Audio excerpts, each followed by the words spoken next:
Hey, what's up guys, welcome back to the Snap Change Media channel. This is the Ford Puma and I think it is an amazing vehicle. It is a compact family SUV that is powered by a 1-liter turbocharged 3-cylinder petrol engine. The same engine from the EcoSport that it replaces, but it has a way more dynamic driving experience. This is the ST-line. You also get the titanium model, which is priced at $570,000, where this is priced at $614,000. Let's have a closer look at it and jump inside and I'll tell you what it drives like and all the specifications. The Ford Puma is powered by a 1-liter turbocharged 3-cylinder petrol engine that is quite peppy and it has quite the responsive nature to it. It has 92 kilowatts and 170 newton meters of torque, and that's sent to the front wheels via a 7-speed automatic transmission that does a decent job at shifting gears. The gear ratios are well spread out and power is very responsive. The Ford Puma has several drive modes including normal, eco, sport, trail and slippery. On the inside you're met with this beautiful black seats and black roof lining, as well as a panoramic sunroof with a shaded blind that I just pushed to the back now, and you can see it lets in quite a bit of light inside the cabin, which I am quite fond of. The seats are very comfortable and positioned in a decent manner where you are able to see quite a lot and you can obviously adjust it accordingly. One of the standout features is the steering and the steering wheel feel. It has a perforated steering grip with multifunctional buttons that feel very nice, and the quality of these buttons, just as the other buttons in the vehicle, is very nice. I'm very pleased by it. The steering feeling and feedback from the road is amazing. The car goes where you put it. It is very stable on the road and the steering is amazing. I just like it.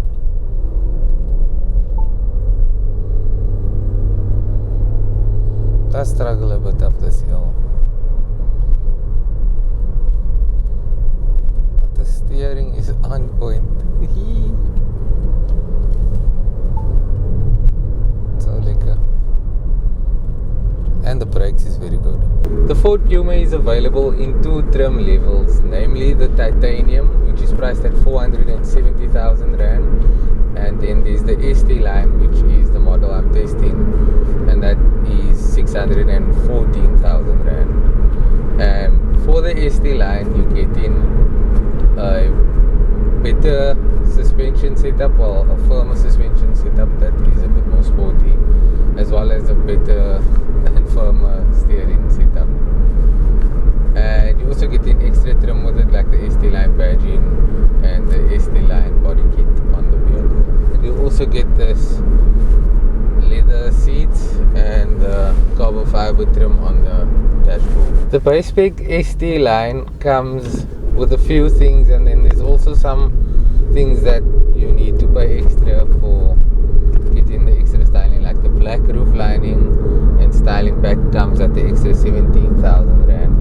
The cabin is well insulated, but when you're going on highway speeds there is some audible noise, of course, so the build quality is not the best, but the drive quality is really good, like I've been saying all the time, and that's what I'm all about. It's comfortable, the suspension is very nice, it does well at dampening any imperfections that is found on the road. The ride is very compliant and it sits on corners and it just goes where you point it to go. The engine is also very responsive and I like it. It's a 3-liter turbocharged engine, 1-liter engine that is quite responsive, like I've been saying. The ST-line comes with these 18-inch alloys that look cool and they do well at balancing the vehicle out.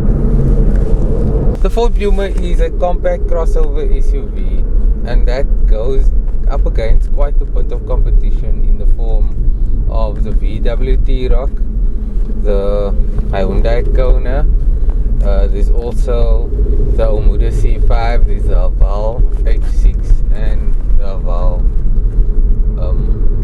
what's the one? Jolian. And then there's also other vehicles like the GAC Emzoo as well as the Emzoo.